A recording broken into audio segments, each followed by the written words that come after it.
अस्सलाम वालेकुम। आज मंगल है, दिसंबर की 8 तारीख। पाकिस्तान में इस वक्त शाम के 7, भारत में 7:30 और यहाँ हमारे स्टूडियोज़ की घड़ियों में सुबह के 9 बज रहे हैं। वॉइस ऑफ अमेरिका वाशिंगटन की उर्दू सर्विस से मैं हूँ खालिद हमीद, खबरों के एक बुलेटिन के साथ। आलमी इदारे सेहत WHO ने अमेरिका में कोरोना वायरस और उससे पैदा होने वाली सेहत आम्मा की सूरत हाल को ख़तरनाक करार दिया है।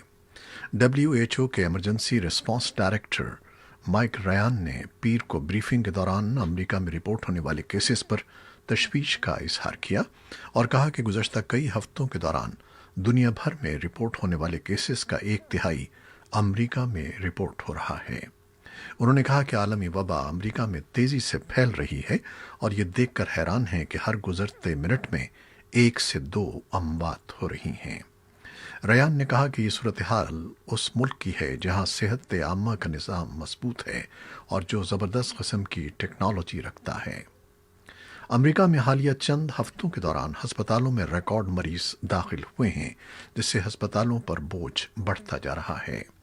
जॉन हॉपकिंस यूनिवर्सिटी के आदाद शुमार के मुताबिक अमेरिका में कोरोना वायरस के लगभग 1.5 करोड़ केसेस और 2,83,000 से ज़्यादा अमवात रिपोर्ट हो चुकी हैं।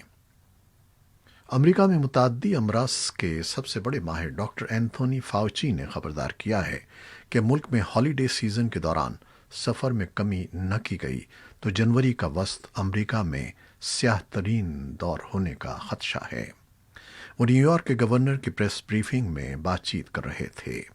उन्होंने कहा कि थैंक्स गिविंग पर सफ़र और मेलजोल के असरात 1.5 हफ्ते तक नुमायां होंगे, लेकिन बदकिस्मती से उस वक्त क्रिसमस का मौका आ चुका होगा, जिस दौरान मज़ीद लोगों के सफ़र करने से जनवरी के वस्त तक कोरोना इन्फेक्शन बड़े पैमाने पर फैलने का खदशा है। उनका कहना था कि 70 या 80% आबादी को कोरोना वैक्सीन देने के बाद ही इतनी क़ुव्वत मुदाफ़ियत पैदा की जा सकेगी कि कोरोना वायरस पर काबू पाया जा सके। बरतानवी वज़ीर सेहत मैट हैनकॉक ने आज 8 दिसंबर को वी डे यानी वैक्सीनेशन डे करार देते हुए इसे बरतानवी तारीख में टीका जात का सबसे बड़ा प्रोग्राम कहा है। बरतानिया वो पहला मुल्क बन गया है जहां अमरीकी और जर्मन फार्मास्यूटिकल कंपनियों के इश्तराक से बनाई जाने वाली वैक्सीन का इस्तेमाल शुरू किया जा रहा है। इतवार को मुल्क भर के अस्पतालों में वैक्सीन की सप्लाई पहुंचा दी गई थी, जबकि आज से उसका इस्तेमाल शुरू कर दिया गया। कोरोना वायरस से बचाव के साजो सामान की मांग में इजाफे के सबब चीन की बरामदात में तेजी देखने में आई है, जो नवंबर के महीने में बढ़कर गुज़श्ता 2 सालों की बुलंद तरीन सतह पर पहुंच गई है। गुज़श्ता साल के मुकाबले में नवंबर में चीन की मसनूआत की बरामदात में 21.1% का इजाफा हुआ है। पीर को जारी होने वाले आदाद शुमार के मुताबिक ये इजाफा 12% की मुतवक्किल शरह से कहीं ज़्यादा रहा। अक्टूबर में चीनी बरामदात में 11.4% इजाफा हुआ था। साथ ही चीन की दरामदात में नवंबर में 4.5% इजाफा रिकॉर्ड किया गया। अफगानिस्तान के सदर अशरफ गनी ने कहा है कि मुल्क में कोरोना वायरस की दूसरी लहर कौमी खतरा है। वो सदारती महल में कोविड-19 की इंतजामिया के साथ वायरस की दूसरी लहर के बारे में तबादला ख्याल कर रहे थे। पाकिस्तान में कोरोना की दूसरी लहर के दौरान मुस्बत टेस्ट्स की शरह 8.5% हो गई है। पाकिस्तान में हालिया सर्वे और हुकूमती आदाद शुमार के मुताबिक मुल्क में कोरोना वबा से पैदा शुदा माशी सूरत हाल के दौरान तकरीबन 1.90 करोड़ लोग अपनी नौकरियों से हाथ धो सकते हैं। एक जानिब जहां सनतकार और ताजिर इसकी वजह कोरोना वबा के अलावा मुल्क में महंगी बिजली और गैस के बहरान को करार देते हैं, तो दूसरी जानिब माशी माहिरीन ने खदशा जाहिर किया है कि बेरोजगारी की इस तारीखी लहर से 1 करोड़ से जायद घराने गुर्बत की लकीर से नीचे चले जाने का खदशा है। माशी माहिरीन ने सूरत हाल का मुकाबला करने के लिए हुकूमत को मजीद माशी पैकेजेस देने के साथ टैक्सेस में रियायत का मशवरा दिया है। बरतानिया और यूरोपीय यूनियन के दरमियान पीर के रोज़ ब्रेक्जिट ट्रेड समझौते तक पहुंचने के लिए आखिरी वक्त तक इख्तलाफात दूर करने से मुताल्लिक़ कोशिशें जारी रहीं, क्योंकि 31 दिसंबर को बरतानिया यूरोपीय यूनियन से अलग हो जाएगा। اور کسی سمجھوتے کی عدم موجودگی میں اس کا انخلا غیر منظم ہوگا۔ یورپی یونین اور برطانیہ کے درمیان پیر کو بریگزٹ ٹریڈ مذاکرات کا آغاز بھرپور انداز میں شروع ہوا، لیکن کوئی پیش رفت سامنے نہیں آئی۔ برطانیہ اور یورپی یونین بظاہر انہی معاملات پر ابھی تک اٹکے ہوئے ہیں جنہوں نے تعطل کو کئی ماہ سے برقرار رکھا ہوا ہے۔ پاکستان میں حزب اختلاف کی جماعتوں نے اتحاد Pakistan democratic movement P D M کی قیادت تحریک انصاف کی حکومت کے خاتمے کے لیے جاری احتجاجی تحریک کے دوسرے مرحلے پر غور کے لیے اسلام آباد میں جمع ہے۔ اس سربراہی اجلاس میں احتجاجی تحریک کے لاہور میں اختتامی جلسے کی حکمت عملی اور آئندہ کے لائحہ عمل پر مشاورت کی جائے گی۔ پی ڈی ایم میں شامل بعض جماعتوں نے اسمبلیوں سے استعفوں کا آپشن استعمال کرنے کا بھی عندیہ دے رکھا ہے۔ بھارتی حکام نے ان 2 پاکستانی بہنوں کو پاکستانی انتظامیہ کے حوالے کر دیا ہے جو ہفتے کے روز غلطی سے لائن آف کنٹرول پار کر گئی تھیں۔ لائبہ زبیر اور ثنا زبیر، جن کی عمریں بالترتیب 17 اور 13 سال بتائی جاتی ہیں، ان کا تعلق پاکستانی زیر انتظام کشمیر کے علاقے عباس پور سے ہے۔ لائبہ اور ثنا کو بھارتی حکام نے جذبہ خیر سگالی کے تحت تیتری نوٹ کراسنگ پوائنٹ پر پاکستانی حکام کے حوالے کیا۔ بھارتی حکومت کی جانب سے منظور کیے گئے متنازعہ زرعی قوانین کے خلاف احتجاج کرنے والے کسانوں کی ملکگیر ہڑتال یا بھارت بند کو وسیع پیمانے پر حمایت حاصل ہوئی ہے۔ ہڑتال کی وجہ سے کئی ریاستوں بالخصوص اپوزیشن جماعتوں کے اقتدار والی ریاستوں میں معمول کی زندگی متاثر رہی۔ نقل و حمل اور دیگر خدمات پر ہڑتال کا اثر پڑا، جبکہ بھارتیہ جنتا پارٹی کی حکومت والی ریاستوں میں اس کا کم اثر دیکھا گیا۔ یہ ہڑتال دن میں 11 بجے سے سپہر 3 بجے تک کی گئی۔ افغانستان اور U N human rights office OHCHR کی جاری کردہ مشترکہ رپورٹ میں خبردار کیا گیا ہے کہ افغانستان کا جسٹس سسٹم یہاں کی خواتین اور بچیوں کو جرائم اور پرتشدد واقعات کے خلاف انصاف فراہم کرنے میں ناکام رہا ہے۔ اقوام متحدہ کے ترجمان اسٹیفان دوجارک نے نیو یارک میں صحافیوں کو رپورٹ کی تفصیلات بتاتے ہوئے کہا کہ رپورٹ کیے گئے محض 50% کیسز ہی کورٹ میں سماعت کے لیے پیش کیے جاتے ہیں، جبکہ صرف 40% مجرموں کو سزا دی جاتی ہے۔ ترجمان نے مزید کہا کہ کووڈ-19 کے شٹ ڈاؤنز کے دوران خواتین اور بچیوں کے خلاف تشدد میں اضافے کے علاوہ ایسے کیسز کو رپورٹ کرنے میں دشواریاں بھی بڑھ گئی ہیں۔ افغانستان میں افہام و تفہیم کی قومی کونسل کے سربراہ عبداللہ نے امن بات چیت کے ایجنڈے سے متعلق مذاکرات میں پیش رفت کا عندیہ دیتے ہوئے کہا ہے کہ افغان حکومت اور طالبان کی ٹیموں کے درمیان بات چیت بدھ کے روز دوبارہ شروع ہوگی۔ انہوں نے کہا کہ فریقین نے گزشتہ ملاقات کے دوران ایجنڈے کے بارے میں ایک دوسرے کے نقطۂ نظر کو سنا۔ ان کا کہنا تھا کہ فریقین آج اپنے الگ اجلاس منعقد کریں گے، جس کے بعد بدھ کے روز سے سنجیدہ بات چیت کا آغاز ہوگا۔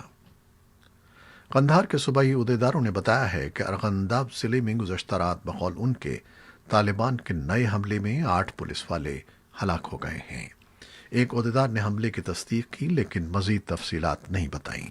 ایک ذریعے نے شناخت ظاہر نہ کرتے ہوئے وائس آف امریکہ کو بتایا کہ ضلع کے بابارو اور شاہ آغا دیہات میں 8 پولیس والے ہلاک ہوئے ہیں اور لڑائی کے دوران حملہ آور 10 پولیس والوں کو یرغمال بنا کر لے گئے۔ طالبان نے ارغنداب کی لڑائی پر کوئی بیان نہیں دیا ہے۔ نومنتخب امریکی صدر Joe Biden retired 4 star army general Lloyd J Austin کو وزیر دفاع نامزد کریں گے۔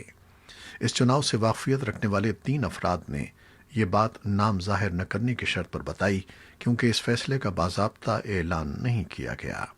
اگر سینٹ سے اس چناؤ کی تصدیق ہو جاتی ہے تو لائیڈ آسٹن پینٹاگون کے پہلے سیاہ فام سربراہ ہوں گے۔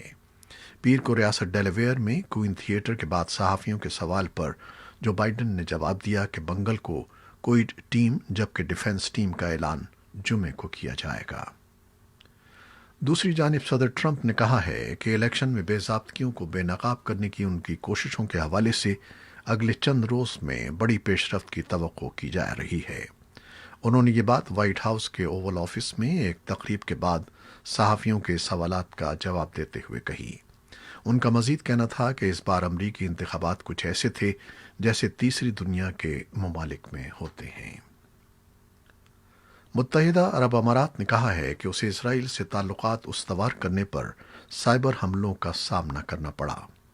मुत्तहिदा अरब अमारात की साइबर सिक्योरिटी के सरबराह मोहम्मद हम्माद अल कोयती ने इतवार को दुबई में एक कॉन्फ्रेंस के दौरान कहा कि मुखालिफिन की जानिब से उस वक्त मुत्तहिदा अरब अमारात को साइबर हमलों का सामना रहा जब उनका मुल्क इसराइल के साथ ताल्लुकात कायम करने जा रहा था। उनके बकौल ये हमले मुत्तहिदा अरब अमारात के मुखालिफिन की जानिब से किए गए, ताहम उन्होंने किसी मुल्क या शख्स का नाम नहीं लिया।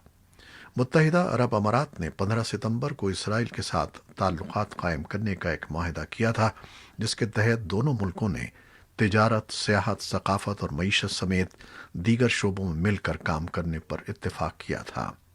अमाराती हुकूमत की जानिब से इसराइल को तस्लीम किए जाने के इक़दाम पर ईरान, तुर्की, फ़लस्तीन और कई इस्लामी ममालिक ने तनकीद की थी, ताहम मिस्र और उर्दन ने अमारात के इस इक़दाम की हिमायत की थी। न्यूजीलैंड के दौरे पर मौजूद पाकिस्तान क्रिकेट टीम के सफ़र का तकलीफ दे मरहला अब ख़त्म हो गया है।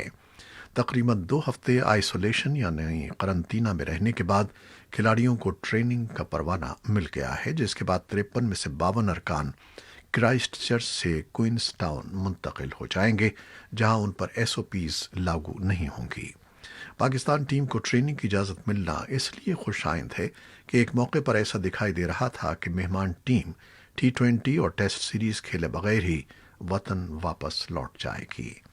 न्यूजीलैंड क्रिकेट बोर्ड के मुताबिक इतवार को पाकिस्तानी स्क्वाड का कोरोना टेस्ट मनफी आया था, ताहम एक खिलाड़ी अब भी अपनी आइसोलेशन की मुद्दत क्राइस्ट चर्च में ही पूरी करेगा और मुद्दत मुकम्मल करते ही जुमेरात को क्वींसटाउन मौजूद स्क्वाड ज्वाइन कर लेगा। ब्रेक डांस को पहली मर्तबा सन 2024 ओलंपिक्स में शामिल किया जाएगा।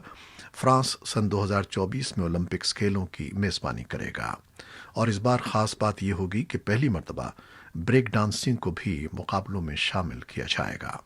इसके अलावा सर्फिंग और स्केट बोर्डिंग, स्पोर्ट क्लाइंबिंग भी इस इवेंट का हिस्सा होंगे। इस बात का ऐलान स्विट्जरलैंड में इंटरनेशनल ओलंपिक कमेटी के सदर थॉमस बैख ने किया। मारूफ बरतानवी बैंड द बीटल्स के rock and roll star singer John Lennon की आज 40वीं बरसी है। 1960 के आगाज में मशहूर होने वाले रॉक बैंड द बीटल्स के रिलीज किए जाने वाले एल्बम्स कामयाबियों के नए रिकॉर्ड्स बनाने लगे तो चारों बैंड मेंबर्स की शोहरत भी बुलंदियों को छूने लगी। 1970 में इस बैंड के खात्मे के बाद सब ने अपनी अपनी राह ली, लेकिन जॉन लेनन ने अपनी शरीक हयात योको ओनो के साथ गायकी का सिलसिला जारी रखा। वो बरतानिया छोड़कर अमेरिका के शहर न्यूयॉर्क में आबाद हो गए। 8 दिसंबर 1980 की रात न्यूयॉर्क के इलाके मैनहट्टन में जॉन लेनन को उनके अपार्टमेंट के बाहर गोली मारकर हलाक कर दिया गया। ये थी वो खबरें जो फेसबुक लाइव पर हमने आपके लिए पेश की। हमारी वेबसाइट और यूट्यूब पर यह बुलेटिन पोस्ट कर दिया जाता है, जिसे आप बाद में भी देख सकते हैं। खालिद हमीद को अब इजाज़त दीजिएगा। अल्लाह हाफ़िज़।